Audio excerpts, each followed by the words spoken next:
Good morning, students. Welcome to economics classes. Today we will going to continuing the discussion of nature of international trade. ಅಂತಾರಾಷ್ಟ್ರೀಯ ವ್ಯಾಪಾರದ ಸ್ವರೂಪದ ಅಂಶಗಳ ಒಂದು ವಿವರಣೆಯನ್ನು ಮುಂದುವರಿಸೋಣ. ಅದರಲ್ಲಿ ಆರನೇದು sixth one difference in currency. The currency of one country differ from that of another. The currency is differ from what? One country to another. Therefore, the problem of paying the foreigners in their war currency arising in the international trade. The problem arising when the what? If the country make the international trade, during that period the problem of paying will going to arise. ಏನಂತ ಹೇಳ್ತೀವಿ ನಾವು? Difference in currency ಅಂತ ಹೇಳ್ತೀವಿ. Difference in currency ಅಂತಂದರೆ currency ಅಂತಂದರೆ ನೋಟುಗಳು ಅಂತ ಕೂಡ ಹೇಳ್ತೀವಿ, ಅಥವಾ ನಾಣ್ಯಗಳು ಅಂತ ಕೂಡ ಹೇಳ್ತೀವಿ. ಈ ನಾಣ್ಯಗಳು ಅಥವಾ ನೋಟುಗಳು ಒಂದು ದೇಶದಿಂದ ಇನ್ನೊಂದು ದೇಶಕ್ಕೆ ಏನಾಗಿರ್ತವೆ, ಬೇರೆ ಬೇರೆಗಿರ್ತವೆ ಅಂತ ಕೂಡ ಹೇಳ್ತೀವಿ. ಅದೇ ರೀತಿಯಾಗಿ ಎಂಥ ಒಂದು ಸಮಸ್ಯೆ ಉದ್ಭವ ಆಗ್ತದೆ ಅಂತ ಕೂಡ ಹೇಳ್ತೀರಿ. ಒಂದು ದೇಶ ಇನ್ನೊಂದು ದೇಶದ ಜೊತೆಗೆ ಅಂತಾರಾಷ್ಟ್ರೀಯ ವ್ಯಾಪಾರವನ್ನು ಮಾಡಿದಾಗ ಪೇಮೆಂಟನ್ನು ಮಾಡುವಾಗ, ಪಾವತಿಯನ್ನು ಮಾಡುವಾಗ ಸಮಸ್ಯೆಯನ್ನು ಎದುರಿಸಬೇಕಾಗುತ್ತದೆ ಅಂತ ಕೂಡ ಹೇಳ್ತೀವಿ. The currency of country differs from what? That of another country ಅಂತ ಕೂಡ ಹೇಳ್ತೀವಿ. ಇನ್ನೊಂದು ದೇಶಕ್ಕಿಂತ ಭಿನ್ನ ಆಗಿರ್ತದೆ ಒಂದು ದೇಶದ ನಾಣ್ಯ ಅಂತ ಕೂಡ ಹೇಳ್ತೀವಿ. And therefore the problem of paying the what? Foreigners in their or currencies. The problem of paying the what? Foreigners in their or currencies arises in international trade. ಅಂತಾರಾಷ್ಟ್ರೀಯ ವ್ಯಾಪಾರದ ಪಾವತಿಯಲ್ಲಿ ಈ ರೀತಿಯಾಗಿರ್ತಕ್ಕಂಥ ಏನಂತಕ್ಕಂಥದ್ದು ಸಮಸ್ಯೆಯನ್ನು ಎದುರಿಸಬೇಕಾಗ್ತದೆ ಅಂತಕ್ಕಂಥ ಕೂಡ ಹೇಳ್ತಕ್ಕಂಥದ್ದು. This becomes the what? Complicated affairs ಅಂತ ಕೂಡ ಹೇಳ್ತೀವಿ. ಅದೇ ರೀತಿಯಾಗಿ ಇದೇನಾಗ್ತದೆ ಅಂದರೆ ಒಂದು ಸಂಕೀರ್ಣವಾಗಿರ್ತಕ್ಕಂಥ ಒಂದು ಸಂಬಂಧ ಆಗಲಿಕ್ಕೆ ಕಾರಣ ಆಗ್ತದೆ. ಕಾಂಪ್ಲಿಕೇಟೆಡ್ ಅಫೇರ್ಸ್ ಆಗಲಿಕ್ಕೆ ಸಾಧ್ಯ ಆಗ್ತದೆ ಅಂತ ಕೂಡ ಹೇಳ್ತೀರಿ. This becomes a complicated affairs and involves the what? Several formalities. ಅದ್ರ ಜೊತೆಗೆ ನಾವು ಒಂದು ದೇಶದ ನಾಣ್ಯವನ್ನು ಇನ್ನೊಂದು ದೇಶದ ನಾಣ್ಯಕ್ಕೆ ನಾವು ವರ್ಗಾಯಿಸಬೇಕಾದ್ರೆ ಹಲವಾರು ರೀತಿಯಾಗಿರ್ತಕ್ಕಂಥ ಒಂದು ಔಪಚಾರಿಕ ಕ್ರಮಗಳನ್ನು ಕೈಗೊಳ್ಳಬೇಕಾಗ್ತದೆ. ಇದು ಇನ್ನೊಂದು ಇದ್ರದ್ದು ಸ್ವರೂಪ ಅಂತ ಕೂಡ ಹೇಳ್ಬೋದು. The currency of one country differ from what? Another ಅಂತ ಕೂಡ ಹೇಳ್ತೀವಿ. Therefore the problem of what? Paying the what? Foreigners in their currency arises in the what? International trade. So this becomes the what? Complicated. This becomes a complicated affairs ಅಂತ ಕೂಡ ಹೇಳ್ತೀವಿ. Complicated affairs ಆಗ್ತದೆ. And involves the number of formalities to what? Change the or convert the currency, your currency into foreign currency. This is the sixth one. Then seventh one differences in language, religion, culture etcetera. Differences in language, religion and culture are the another important nature of the international trade. That may be one country differ from what? Another country. One country is a differ from another country in respect of what? That may be language, that may be religion, that may be culture, that may be customs, that may be commercial practices like weights, measures, etc. These are not same in the what? Different countries. They are differ from one country to another country. ಏನಂತ ಕೂಡ ಹೇಳ್ತೀವಿ ನಾವು? Differences in language, ಭಾಷೆಗಳಲ್ಲಿರ್ಬೋದು, ಧರ್ಮದಲ್ಲಿರ್ಬೋದು, ಅದೇ ರೀತಿಯ ಸಂಸ್ಕೃತಿಯಲ್ಲಿರ್ಬೋದು ಅಂತಕ್ಕಂಥದ್ದು. ಇದು ಕೂಡ ವ್ಯತ್ಯಾಸ ಇರ್ತದೆ, ಭಿನ್ನತೆ ಇರ್ತದೆ ಅಂತ ಹೇಳ್ಬೋದು. ಇದು ಏನಂತಕ್ಕಂಥದ್ದು ಅಂತಾರಾಷ್ಟ್ರೀಯ ವ್ಯಾಪಾರದ ಇನ್ನೊಂದು ಸ್ವರೂಪ ಅಂತ ಕೂಡ ಹೇಳ್ಬೋದು. Differences in language, religion, culture. ಅದರ ಮುಖಾಂತರ one country differ from what? Another in another country in respect of what? Language. ಅಂದ್ರೆ ಒಂದು ದೇಶ ಇನ್ನೊಂದು ದೇಶಕ್ಕಿಂತ ಭಿನ್ನವಾಗಿರ್ತದೆ. ಎದರಲ್ಲಿ ಅಂತ ಕೇಳಿದರೆ ಭಾಷೆಯಲ್ಲಿರ್ಬೋದು, ಧರ್ಮದಲ್ಲಿರ್ಬೋದು, ಸಂಸ್ಕೃತಿಯಲ್ಲಿರ್ಬೋದು, ಪದ್ಧತಿಗಳಲ್ಲಿರ್ಬೋದು, ಅಥವಾ ಕಮರ್ಷಿಯಲ್ ಪ್ರಾಕ್ಟೀಸ್, ವಾಣಿಜ್ಯದ ಒಂದು ಏನಂತ ಪ್ರಾಕ್ಟೀಸಸ್ ಅಂತಕ್ಕಂಥ ಕೂಡ ಏನು ಬರ್ತಾವಲ್ಲ, ನಾವು ತೂಕ ಮಾಡಲಿಕ್ಕೆ ಬಳಸ್ತಕ್ಕಂಥ ವ್ಯವಸ್ಥೆ ಇರ್ಬೋದು, ಅಥವಾ ಅಳತೆ ಮಾಡಲಿಕ್ಕೆ ಬಳಸುವಂಥ ವ್ಯವಸ್ಥೆ ಇರ್ಬೋದು, ಅವು ಕೂಡ ಏನಾಗಿರ್ತವೆ? ಭಿನ್ನವಾಗಿರ್ತವೆ. ಡೀಸ್ ಡಿಫ್ರೆನ್ಸಸ್ ಆ್ಯಕ್ಟ್ ಆ್ಯಸ್ ಆಬ್ಸ್ಟಕಲ್ಸ್. ಈ ರೀತಿಯಾಗಿರ್ತಕ್ಕಂಥ ಭಿನ್ನತೆಗಳು ಕಂಡು ಅಂದರೆ ಅಲ್ಲಿ ಏನಾಗ್ತದೆ? ನಮಗೆ ತೊಂದರೆ ಆಗ್ತದೆ ಇನ್ ಕ್ಯಾರಿಂಗ್ ದ ಟ್ರೇಡ್. ಕ್ಯಾರಿಂಗ್ ಅಂದರೆ ನಾವು ಅಂತಾರಾಷ್ಟ್ರೀಯ ವ್ಯಾಪಾರವನ್ನು ಕೈಗೊಳ್ಳೋದ್ರಲ್ಲಿ ತೊಂದರೆ ಆಗ್ತದೆ. ಅದು ಭಾಷೆ ಇರ್ಬೋದು, ಧರ್ಮ ಇರ್ಬೋದು, ಸಂಸ್ಕೃತಿ ಇರ್ಬೋದು, ಅಥವಾ ಪದ್ಧತಿಗಳಿರ್ಬೋದು, ಅಥವಾ ಕಮರ್ಷಿಯಲ್ ಪ್ರಾಕ್ಟೀಸಸ್, ವೇಟ್ಸು, ಮೆಜರ್ಮೆಂಟ್ಸು ಏನೋ ಇರ್ಬೋದು, ಅವುಗಳನ್ನು ಕೈಗೊಳ್ಳಲಿಕ್ಕೆ ಏನಾಗ್ತದೆ, ತೊಂದರೆ ಆಗ್ತದೆ ಅಂತ ಕೂಡ ಹೇಳ್ತೀವಿ. ಬೇರೆ ದೇಶದ ಜೊತೆಗೆ ಈ ರೀತಿಯಾಗಿರ್ತಕ್ಕಂಥ ತೊಂದರೆಯನ್ನು ಎದುರಿಸಬೇಕಾಗ್ತದೆ. If they are same there is no problem, but they are differ from one country to another country. This is the 7th one. Then last one, transport costs. Transport cost ಅಂತ ಕೂಡ ಹೇಳ್ತೀರಿ. ಇದು ಸಾರಿಗೆ ವೆಚ್ಚ ಅಂತಕ್ಕಂಥದ್ದು. International trade is hampered by heavy transport cost ಅಂತ ಕೂಡ ಹೇಳ್ತೀವಿ. ಅದೇ ರೀತಿಯಾಗಿ ಇಂಟರ್ನ್ಯಾಷನಲ್ ಟ್ರೇಡು ಸಾಕಷ್ಟು ಪ್ರಮಾಣದ ಸಾರಿಗೆ ವೆಚ್ಚವನ್ನು ಹೊಂದಿರುತ್ತದೆ. ಆ್ಯಂಡ್ ಇನ್ಶೂರೆನ್ಸ್ ಚಾರ್ಜಸ್ಸನ್ನು ಕೂಡ ಹೊಂದಿರುತ್ತದೆ ಅಂತ ಕೂಡ ಹೇಳ್ಬೋದು ಅಂತಕ್ಕಂಥದ್ದು. Especially when the distances to be covered is very long. ನಾವು ದೂರದ ಪ್ರಯಾಣದ ದೂರದ ಸಾಗಾಣಿಕೆಯನ್ನು ಮಾಡಬೇಕಾದ್ರೆ ಈ ಸಾರಿಗೆ ವೆಚ್ಚ ಹೆಚ್ಚಾಗ್ತದೆ. ಅದೇ ರೀತಿಯಾಗಿ ವಿಮೆ ಮಾಡುವಂಥ ಪ್ರಮಾಣವೂ ಕೂಡ ಹೆಚ್ಚಾಗ್ತದೆ ಅಂತ ಕೂಡ ಹೇಳ್ಬೋದು. This is another one important nature of the international trade is transport cost ಅಂತ ಕೂಡ ಹೇಳ್ತೀವಿ. Transport cost in the international trade is hampered by heavy transport cost ಅಂತ ಹೇಳ್ತೀವಿ. ಆ್ಯಂಡ್ ಇನ್ಶೂರೆನ್ಸ್ ಚಾರ್ಜಸ್ ಅಂತ ಕೂಡ ಹೇಳ್ತೀವಿ. ವಿಮೆಯ ವೆಚ್ಚಗಳು ಅಂತ ಕೂಡ ಹೇಳ್ಬೋದು. Especially when the distance to be covered is very long ಅಂತ ಕೂಡ ಹೇಳ್ತೀವಿ. ಸಾಮಾನ್ಯವಾಗಿ ಎಲ್ಲಿ ಇಂಥ ಒಂದು ಸಮಸ್ಯೆ ಬರ್ತಾವಂದರೆ, ನಾವು ದೂರದ ಸಾಗಾಣಿಕೆಯನ್ನು ಮಾಡೋದ್ರಲ್ಲಿ ಇಂಥ ತೊಂದರೆಗಳು ಬರ್ತವೆ. Due to heavy transport cost ಅಂತಕ್ಕಂಥದ್ದು, ಹೆಚ್ಚಿನ ಪ್ರಮಾಣದ ಸಾರಿಗೆ ವೆಚ್ಚ. Prices of the imported goods are likely to go up. ಈ ರೀತಿಯಾಗಿರ್ತಕ್ಕಂಥ ಹೆಚ್ಚಿನ ಪ್ರಮಾಣದ ಸಾರಿಗೆ ವೆಚ್ಚ ಇರೋದ್ರಿಂದ prices of the goods in going to high ಅಂತ ಕೂಡ ಹೇಳ್ತೀರಿ. ವಸ್ತುಗಳ ಬೆಲೆಗಳು ಏನಾಗ್ತಾ ಹೋಗ್ತವೆ, ಹೆಚ್ಚಾಗ್ತಾ ಹೋಗ್ತವೆ. And this may discourage the international trade. ಇದೇನಾಗ್ಬೋದು ಅಂತಕ್ಕಂಥದ್ದು, ಅಂತಾರಾಷ್ಟ್ರೀಯ ವ್ಯಾಪಾರವನ್ನು ಏನು ಮಾಡ್ಬೋದು, ನಿರುತ್ತೇಜನಗೊಳಿಸ್ಬೋದು ಅಂತಕ್ಕಂಥದ್ದು. ಏನೋ ಒಂದು ಅಂತಾರಾಷ್ಟ್ರೀಯ ವ್ಯಾಪಾರ ಆಗಲಿಕ್ಕೆ ತೊಂದರೆಯನ್ನು ಉಂಟು ಮಾಡ್ಬೋದು ಅಂತ ಕೂಡ ಹೇಳ್ಬೋದು. ಇವು ಏನಂತ ಕೂಡ ಹೇಳ್ಬೋದು, ಅಂತಾರಾಷ್ಟ್ರೀಯ ವ್ಯಾಪಾರದ ಕೆಲವೊಂದು ಸ್ವರೂಪಗಳು ಅಂತ ಕೂಡ ಹೇಳ್ಬೋದು. Now we will going to start with the discussion of importance of international trade. ನಾವು ಈಗೇನು ಡಿಸ್ಕಸ್ ಮಾಡೋಣ ಅಂತ ಕೂಡ ಹೇಳ್ತೀವಿ. ಅಂತಾರಾಷ್ಟ್ರೀಯ ವ್ಯಾಪಾರದ ಮಹತ್ವ ಏನು ಅಂತಕ್ಕಂಥದ್ದು, ಅಥವಾ ಅಂತಾರಾಷ್ಟ್ರೀಯ ವ್ಯಾಪಾರವನ್ನು ನಾವು ಯಾಕೆ ಮಾಡಬೇಕು, ಅದರಿಂದ ನಮಗೆ ಏನು ಅನುಕೂಲ ಇದೆ ಅಂತಕ್ಕಂಥ ಅಂಶಗಳನ್ನು ಕೂಡ ಈ ಒಂದು ಕ್ಲಾಸ್ನಲ್ಲಿ ಡಿಸ್ಕಸ್ ಮಾಡೋಣ. International trade is becoming significant in the context of globalization.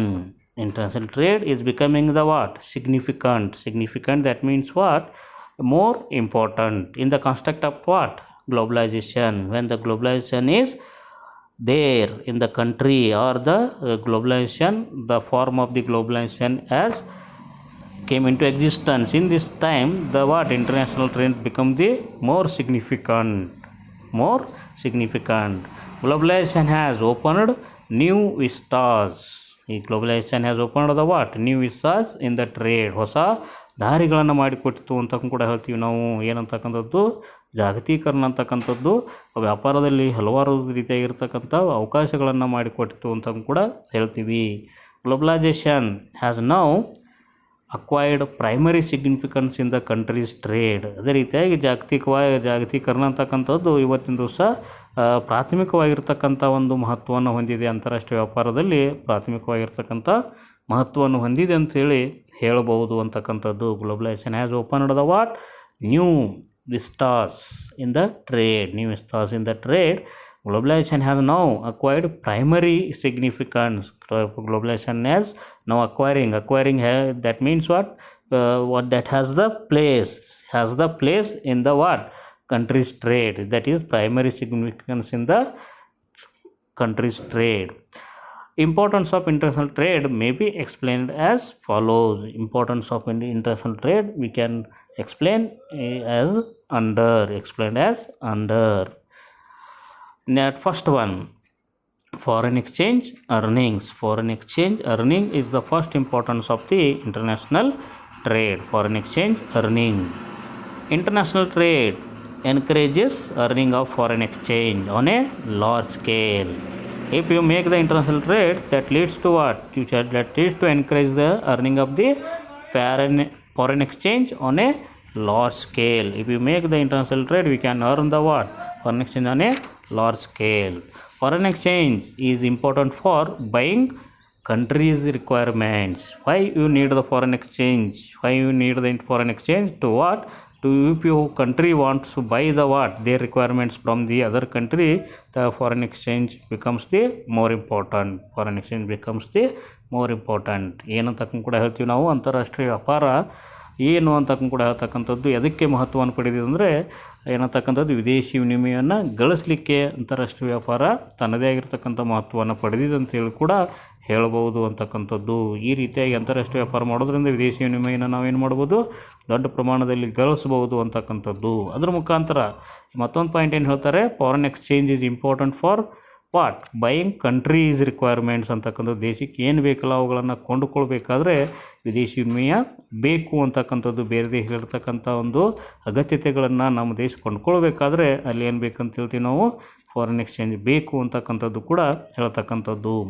A country should have comfortable position in foreign exchange. ಅದೇ ರೀತಿಯಾಗಿ ಒಂದು ದೇಶ ಒಂದು ಸ್ಥಿರವಾಗಿರ್ತಕ್ಕಂಥದ್ದು ಅಥವಾ ಕಂಫರ್ಟ್ ಆಗಿರ್ತಕ್ಕಂಥ ಒಂದು ವ್ಯವಸ್ಥೆಯನ್ನು ಹೊಂದಿರಬೇಕಾದ್ರೆ, ಸ್ಥಾನವನ್ನು ಹೊಂದಿರಬೇಕಾದ್ರೆ ಅಲ್ಲಿ ಏನಂತಕ್ಕಂಥದ್ದು ವಿದೇಶಿ ವಿನಿಮಯ ಇರಲೇಬೇಕು ಅಂತಕ್ಕಂಥದ್ದು. ವಿದೇಶಿ ವಿನಿಮಯದ ಮುಖಾಂತರನೂ ಕೂಡ ಒಂದು ದೇಶ ಯಾವ ಪ್ರಮಾಣದ ವಿದೇಶಿ ವಿನಿಮಯನ ಹೊಂದಿದೆ ಅದರ ಆಧಾರದ ಮೇಲೆ ನಾವು ಕಂಟ್ರಿನೂ ಕೂಡ ಏನು ಮಾಡ್ಬೋದು, ಡಿವೈಡ್ ಮಾಡ್ಬೋದು. That may be developed or that may be developing or that may be underdevelop ಅಂತ ಕೂಡ ಮೇಜರ್ನು ಕೂಡ ಮಾಡ್ಬೋದು. That's why you need the foreign exchange. That's why you have to need the foreign exchange. This is the another one important feature of the what? International trade. International trade that encourages the what? Earning of the foreign exchange on a large scale.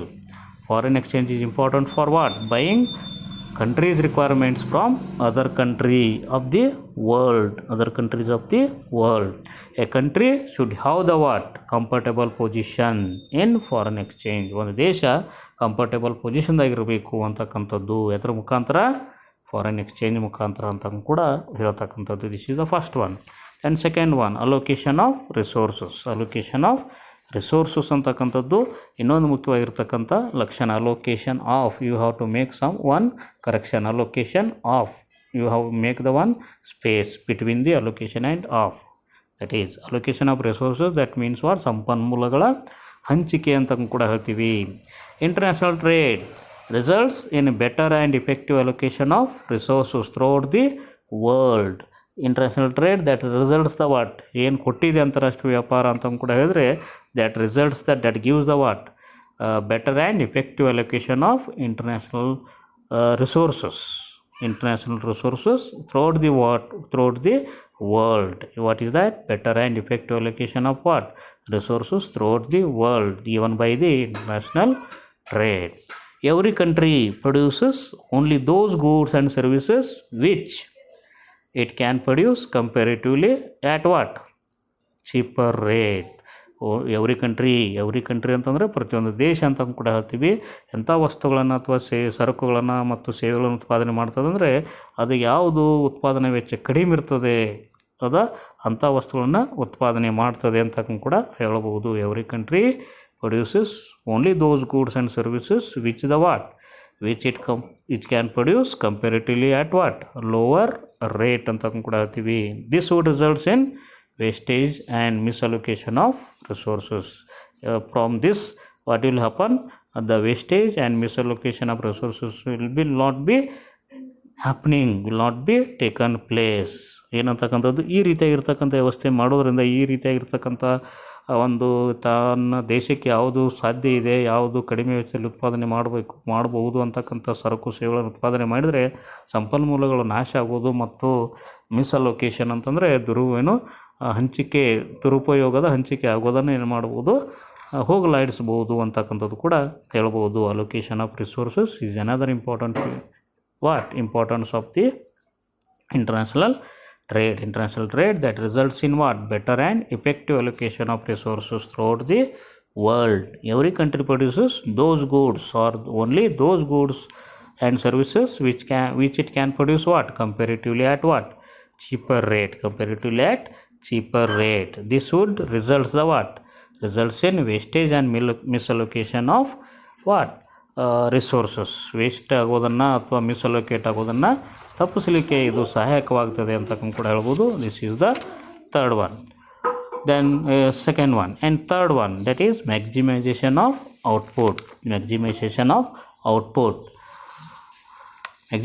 of output ಅಂದರೆ ಉತ್ಪಾದನೆಯ ಗರಿಷ್ಠಗೊಳಿಸುವಿಕೆ ಅಂತ ಕೂಡ ಹೇಳ್ತೀವಿ. International trade encourages the production of world. International trade that encourages the what production of world output on A large scale. ಅಂದರೆ ಜಗತ್ತಿನ ಒಂದು ಉತ್ಪಾದನಾ ಪ್ರಮಾಣವನ್ನು ಏನು ಮಾಡ್ಬೋದು, ಹೆಚ್ಚಿಸ್ಬೋದು ಅಂತಕ್ಕಂಥದ್ದು ಎದರ ಮುಖಾಂತರ, ಅಂತಾರಾಷ್ಟ್ರೀಯ ವ್ಯಾಪಾರದ ಮುಖಾಂತರ ಅಂತ ಕೂಡ ಹೇಳ್ತೀವಿ. It has made it possible to maximise the what world output. ಇದರ ಮುಖಾಂತರ ಏನಾಗಿದೆ, ಜಗತ್ತಿನ ಒಂದು ಉತ್ಪಾದನಾ ಪ್ರಮಾಣವನ್ನು ಹೆಚ್ಚಿಸಲಿಕ್ಕೂ ಕೂಡ ಸಾಧ್ಯ ಆಗಿದೆ ಅಂತ ಕೂಡ ಹೇಳ್ತಕ್ಕಂಥದ್ದು. Free trade in the construct of globalisation has contributed to the maximisation of output in the world. Free trade ಇರೋದರಿಂದ ಅಥವಾ ಮುಕ್ತ ವ್ಯಾಪಾರ ಇರೋದರಿಂದ, ಗ್ಲೋಬಲೈಸೇಷನ್ ಬರೋದರಿಂದ ಏನಾಯಿತು, ಮುಕ್ತ ವ್ಯಾಪಾರ ಅಂತಕ್ಕಂಥ ಒಂದು ಪರಿಕಲ್ಪನೆ ಇವತ್ತು ಮುಕ್ತ ವ್ಯಾಪಾರ ಇರೋದರಿಂದ ಏನಾಯ್ತು ಅಂತಕ್ಕಂಥ ಕೂಡ ಹೇಳ್ತೀವಿ, ಅದು ದೇಶದ ಅಥವಾ ಜಗತ್ತಿನ ಒಂದು ಉತ್ಪಾದನಾ ಪ್ರಮಾಣಕ್ಕೆ ಹೆಚ್ಚಿನ ಪ್ರಮಾಣದಲ್ಲಿ ಕೊಡುಗೆಯನ್ನು ಕೊಡಲಿಕ್ಕೆ ಕಾರಣ ಆಯಿತು ಅಂತ ಕೂಡ ಹೇಳ್ಬೋದು. Maximisation of output is another importance of the international trade. International trade that encourages the what production of world output on A large scale. ಜಗತ್ತಿನ ಒಂದು ಉತ್ಪಾದನಾ ಪ್ರಮಾಣವನ್ನು ಹೆಚ್ಚು ಮಾಡಲಿಕ್ಕೆ ಉತ್ತೇಜನ ನೀಡುತ್ತದೆ. ಯಾವುದು ಅಂತ ಕೇಳಿದರೆ ಅಂತಾರಾಷ್ಟ್ರೀಯ ವ್ಯಾಪಾರ ಅಂತ ಕೂಡ ಹೇಳ್ಬೋದು.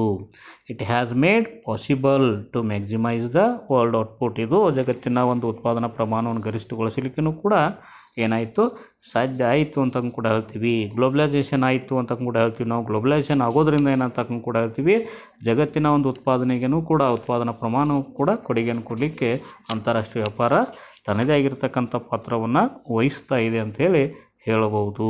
This is about the what is that third importance of the international trade. ಇವು ಮೂರು ಮುಖ್ಯವಾಗಿರ್ತಕ್ಕಂಥ ಏನು ಅಂತಾರಾಷ್ಟ್ರೀಯ ವ್ಯಾಪಾರದ ಮಹತ್ವಗಳು. ಇನ್ನೂ ಕೆಲವೊಂದು ಮಹತ್ವಗಳಿದ್ದಾವೆ, ಅವುಗಳನ್ನು ನಾವು ಮುಂದಿನ ಕ್ಲಾಸ್ನಲ್ಲಿ ಡಿಸ್ಕಸ್ ಮಾಡೋಣ ಅಂತಕ್ಕಂಥದ್ದು. ಈ ಒಂದು ಕ್ಲಾಸ್ನಲ್ಲಿ ನಾವೇನು ಡಿಸ್ಕಸ್ ಮಾಡಿದ್ವಿ, ನೇಚರ್ ಆಫ್ ಇಂಟರ್ನ್ಯಾಷನಲ್ ಟ್ರೇಡ್ ಕೆಲವೊಂದು ಅಂಶಗಳನ್ನು, ಅದೇ ರೀತಿಯಾಗಿ ಅಂತಾರಾಷ್ಟ್ರೀಯ ವ್ಯಾಪಾರದ ಮಹತ್ವ ಅಂತಕ್ಕಂಥದ್ದು, ಇಂಪಾರ್ಟೆನ್ಸ್ ಆಫ್ ಇಂಟರ್ನ್ಯಾಷನಲ್ ಟ್ರೇಡ್ ಹಂಗಂದ್ರೆ ಏನು ಅಂತಕ್ಕಂಥ ಕೂಡ ನೋಡಿದ್ದೀವಿ. ಅದ್ರ ಜೊತೆಗೆ ಕೆಲವೊಂದು ಅಂಶಗಳನ್ನು ಕೂಡ ನೋಡಿದ್ದೀವಿ. ಓಕೆ, ಥ್ಯಾಂಕ್ ಯು, ಧನ್ಯವಾದಗಳು.